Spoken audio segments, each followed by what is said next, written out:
অনেক অনেক বছর আগে স্বর্গলোকের ওপারে ছিল রহস্যময় বন, নাগমায়া বন।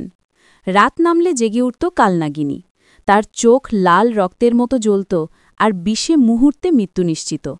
মানুষ তাকে অভিশপ্ত এবং ভয়ঙ্কর ভাবত, কিন্তু কেউ জানত না তার হৃদয়ে লুকানো আছে হাজার বছরের কষ্ট।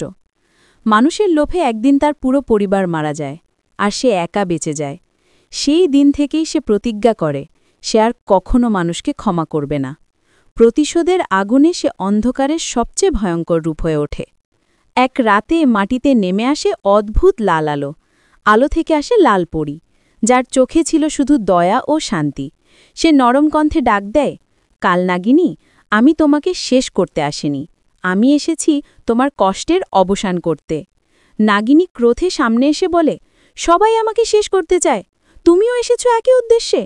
লাল পরী ধীরে ধীরে এগিয়ে আসে, না, আমি এসেছি তোমার পরিবারকে ফেরানোর পথ দিতে, যদি তুমি প্রতিশোধ ছেড়ে দাও। কালনাগিনী স্তব্ধ হয়ে যায়। অন্ধকারে লুকানো তার বেদনা চোখে ঝরে পড়ে।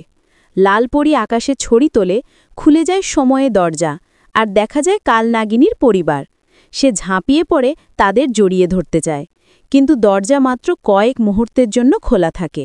পরিবার তাকে বলে, প্রতিশোধ সত্যিকারের সুখ দেয় না, তুমি ক্ষমা করলেই আমাদের আত্মারা মুক্তি পাবে, এবং তুমিও শান্তি পাবে।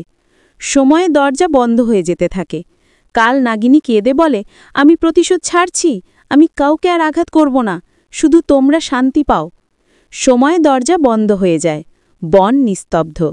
লাল পরী শান্তভাবে বলে, আজ থেকে তুমি আর অভিশপ্ত নও, তুমি মুক্ত। হঠাৎ কালনাগিনীর কালো শরীর সোনালি আলোয় পরিণত হয়। সে হয়ে ওঠে আশীর্বাদী সোনানী নাগিনী, অশুভের প্রতীক নয়, সুরক্ষার প্রতীক। আজও বলা হয়, যখন বনের মধ্যে লাল আলো দেখা যায় এবং সোনার রঙের সাপ শান্তভাবে পথ দেখিয়ে দেয়, তখন বুঝতে হবে কালনাগিনী ও লাল পরী মানুষকে রক্ষা করার জন্য পাহারা দিচ্ছে। কারণ প্রতিশোধ ধ্বংস আনে, কিন্তু ক্ষমা অলৌকিক আলো ফিরিয়ে আনে। এই গল্পের লেখক ফ্রিল্যান্সার মনির হোসাইন। যদি গল্পটি ভালো লাগে, লাইক, কমেন্ট, শেয়ার করতে ভুলবেন না।